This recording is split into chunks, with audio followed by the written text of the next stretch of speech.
Hello folks, Jason Chrisman here at JC's Bees. Today is the day we need to make up our queenless splits. Our queen cells will be ready to install tomorrow, and we'll be merging there soon after. Before we make up our splits, there's a couple things I'd like to talk about, and one of those is the boxes that you use to make your splits. One thing you want to consider when you pick out your box to make your splits is how big of a split do you want to make, or how many splits do you want to make. It's still springtime, so you've still got all summer long for the colonies to build, so therefore you can make smaller splits. Now if it was mid-summer to late summer, you would want to make really large splits so the colony has a better chance of survival. But it's early spring, so we can go with small splits. Making small splits gives us the chance to make even more splits. So with that being said, I'm going to introduce a box to you called a queen castle. I'd like to give you a little demonstration of what that would look like. So let's go check it out. Okay, so here's the queen castle.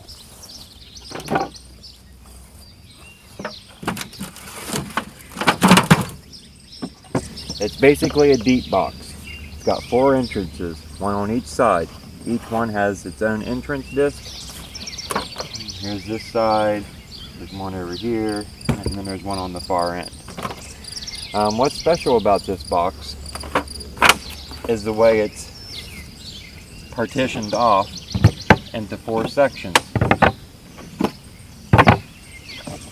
I have a video that explains this a little bit better, and I'll link it to the side here so you can check it out. But each section has two frames of 2 deep frames. So what this makes it so you can do is you can take a frame of brood, you can stick over here, you can give them a frame of food. Now you've made your split. You put the lid on, you move on to the next one. Actually, this goes this way. And so forth and so on. So this is the queen castle. You can take 2 frames, you can turn it into a colony. Very, very easy. The screen on the top is for ventilation. It also acts so I can turn a mason jar feeder upside down and they're able to eat right here. If the queen castle is not something that you would like to try, and let's check out this new nuke idea that I'm experimenting with this year, and it's working rather well for me. Took a 5-frame nuke, put an entrance disc down here at the bottom. Turn it around, entrance disc down here at the bottom. Okay? When you open it up, I've taken a feed bag from my chickens, stapled it to a divider that goes in the middle, which is removable, and I'm able to take 2 frames and do the exact same here. Disregard the fact that this is a drone frame, and we'll say it's a brood. We'll stick that in there. We'll stick our food in there. We've made a split. We can close that side up, do the same here, and as I've already pointed out, each side's got an entrance. So that's another option. And probably the more common option is the 5-frame nuke, which we have here. Nothing fancy. A lot of people's already seen a 5-frame nuke. Holds 5 deep frames. So, this one's going to take a little bit more resources to fill, unless you just give them 2 frames right in the middle, and then put, let's explain it this way. Now let's say this is your brood frame. You could stick it here. This is your food frame. We'll stick it here. And then what you would do is fill the rest with foundation frames or drone comb. But I would stick the 2 frames that you add as your split towards the center. So as you can see, you've got options when it comes to making splits and the equipment that you use. Personally, I like the option of the Queen Castle or the new nukes that I'm playing with, the 2-framers. Alright folks, it just so happens that yesterday I went through this hive here beside me, and the medium has a bunch of swarm cells in it. I know the swarm cells don't necessarily go along with this video, but at the same time, I need to make splits from that or they're going to swarm. So what I'm going to use today is medium frames, and I'm going to insert them into the deep nukes that you see here behind me. One thing I'd like to point out, if you use mediums to make your splits and you put them in a deep box, you need to keep a close eye on them. What will happen is, over a period of time, the bees will continue to draw wax from the bottom of the medium frame down, extending it, making it into a deep frame, pretty much. It can be kind of a nuisance. At the same time, I've got to make splits. I guess I could use medium boxes to make my splits, but I'm not wanting to use full 10 or 8 frame boxes. I'd rather use a nuke style setup, and I don't have any medium nukes, so it is what it is. Making the splits is all going to work out the same way, regardless of the queen cells being, or the swarm cells being on these frames. So pay no attention to the swarm cells, only the rest of the information. Let's dive right in here and get this medium opened up. We've got rain coming, so I'm sure they're going to be in a great mood. Let's find out. Okay, so we're down to the medium box. What you're looking at is the top of the frames and the medium. And then right over here, you can see my 5-frame nuke with the divider. So it'll be 2 frames on each side.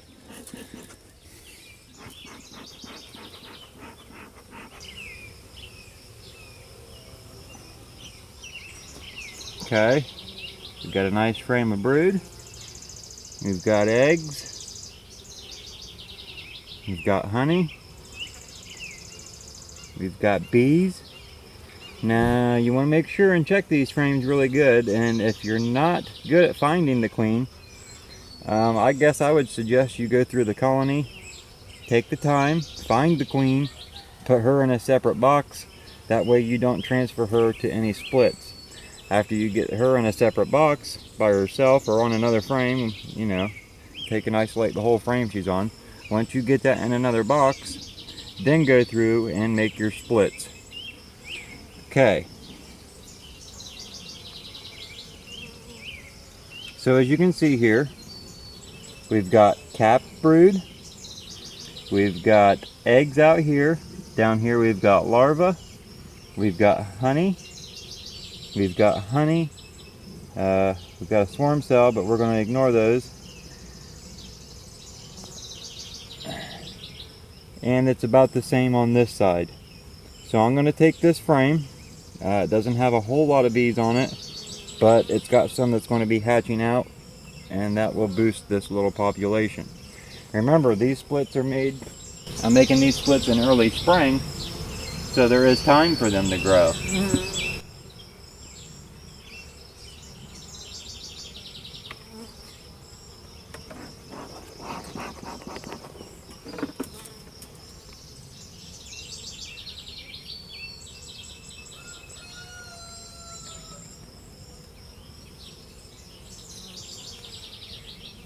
Okay, an even better looking frame of brood.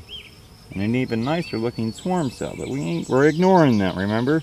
Don't pay any attention to that swarm cell at the bottom of the frame. We're making queenless splits. Now see, once all that hatches out, that's going to boost this split. I'm going to add this over here.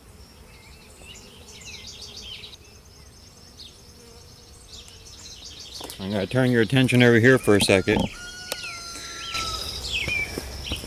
I use a piece of concrete backer board to hold this feed bag up and out of the way.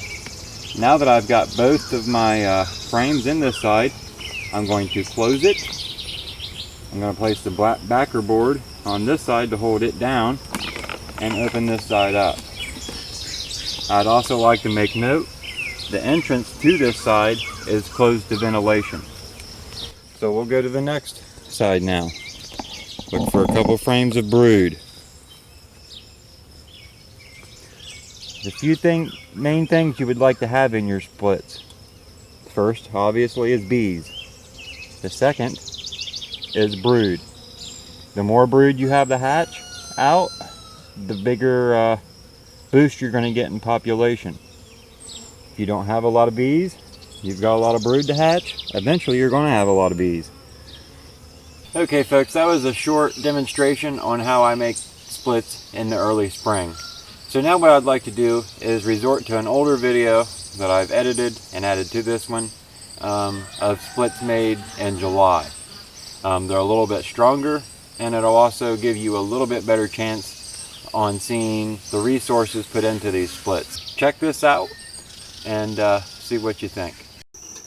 Okay, the first thing you're going to do, I encourage you to do this because if you don't, you'll regret it, is you're going to get in your colony and see how many queen cells you're going to have tomorrow. So that's going to consist of pulling the grafting frame out, smoking the bees off, do not shake the frame, and kind of get a rough count and make sure you've actually got grafted queen cells ready to go for tomorrow. If you don't and you make all these splits up today, tomorrow when you go to get the grafting frame out, you're going to realize, oh, I have no queen cells and I've got all of these splits. What do I do now? So you can avoid that by just simply going in the hive, taking a quick count off the grafting frame and going from there. Okay, so we're going to get in here and we're going to make our first split. Each one of these nukes already has 2 frames of wax foundation. This one's got the black plastic foundation, but it's got a little bit of comb started. So they're already set with 2 frames apiece, and we're going to go in here and get a couple frames of brood, frame with honey and pollen, and it's all going to go in here. So we need 3 frames from this colony.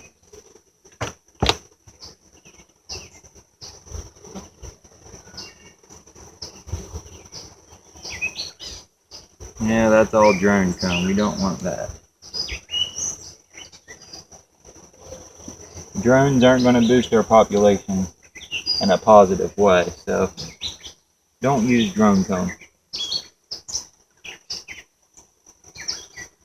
You want some worker broods, what you're looking for.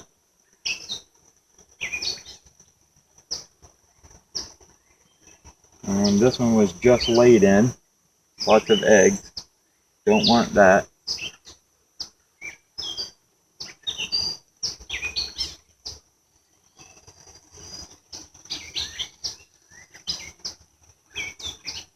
Okay, this one might work.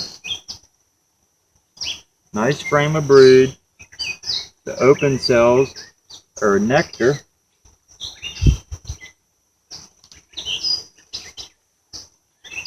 So we'll take this one, stick it in here. Not a whole lot of bees on it, so we'll shake some in now. I'm not going to be too concerned about that. One thing you do want to look for though before you drop it in here is to make sure the queen is not on this frame. And I've been marking all of my queens.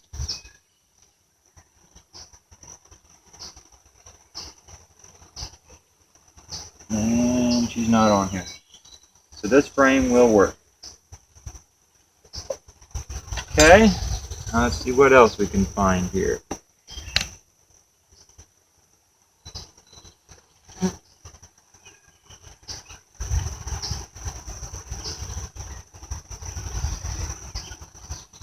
Another nice frame of brood. The open cells are full of nectar. Same with on this side. So I'll look over it for the queen.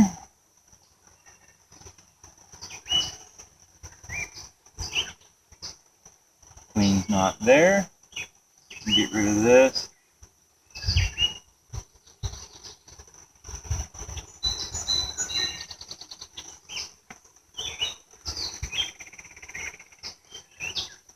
Drop this in here. And you can see that we have plenty of nectar on the frame, so I'm not going to worry about a frame of honey. Now what I'm going to worry about is some bees to shake in. to boost the population a little bit more.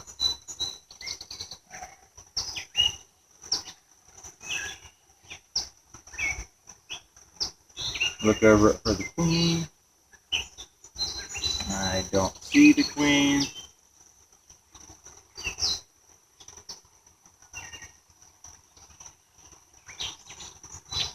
You know, I think what I'm going to do, just give them this whole frame of brood versus shaking in bees. When you give them 3 frames of brood like that, that's going to boost the population quite a bit here real quick.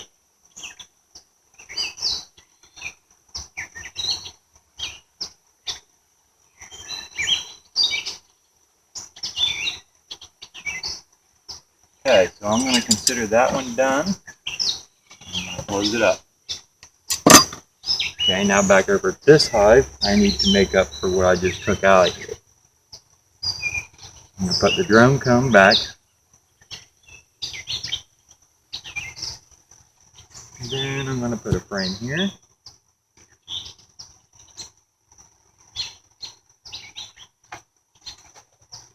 I'm going to stick a frame here.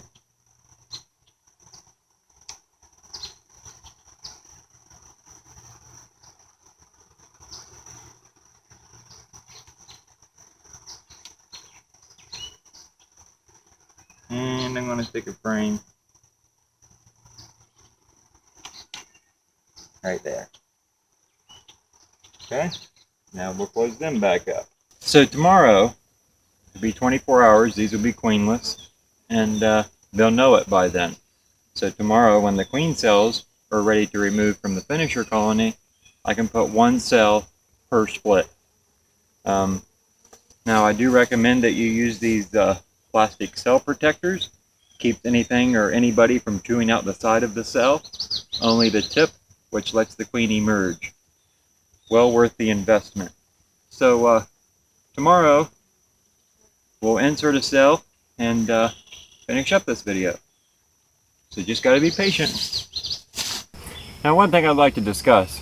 After you make your splits, what can happen is you can get some foragers on them frames when you make your splits, and if you leave the entrance open, they're going to fly directly back to the hive they came from. The only way to avoid this is to take your splits more than 2-3 miles away, leave them there for a few days, then bring them back. Your other option is to completely close the entrance to the hive. Make sure they have plenty of air, maybe a vented bottom, maybe a vented entrance of some sort, and leave them closed in for a few days. And then when you open the hive, they'll reorientate. The third option is going to be to take a bunch of branches and completely barricade the entrance of the hive. Make it so that the bees have to crawl through whatever it is that you put there and realize, hey, something ain't right when we're coming out. Maybe we need to reorientate. That seems to work for me. I can take a split, make it right here, take it to the other side of my yard, take a bunch of honeysuckle, and I'm not just talking a couple limbs. I like to make it so that I can't even see the opening of the entrance. I mean, I completely barricade it with branches. And I'll leave the branches there for a couple days. And what happens is, like I said, the bees come out, they smack their head on this stuff, and they're like, wait, this wasn't here before, and they reorientate. 2 days later, I go down, I pick up all the branches, and it's an active colony. Well, after it gets a laying queen. But that works for me. Some people claim that they can make a split from this colony, and they can set it right down here. They don't have any problems. The reason for that being is they didn't have any foragers. They had nurse bees. Nurse bees have never been outside of the hive. They've never had flight lessons. They don't have a clue where they live. So the foragers do, you know, that's what they do. They forage every single day. So thanks for watching. If you liked the video, throw me a thumbs up. If you haven't taken time to subscribe, please do so down below, and make sure you click on the bell. That way when I release new videos, you get notified. If you have any questions or comments, please leave them down below, And if you would like to support me, please check the description and shop my affiliate links. Much appreciated.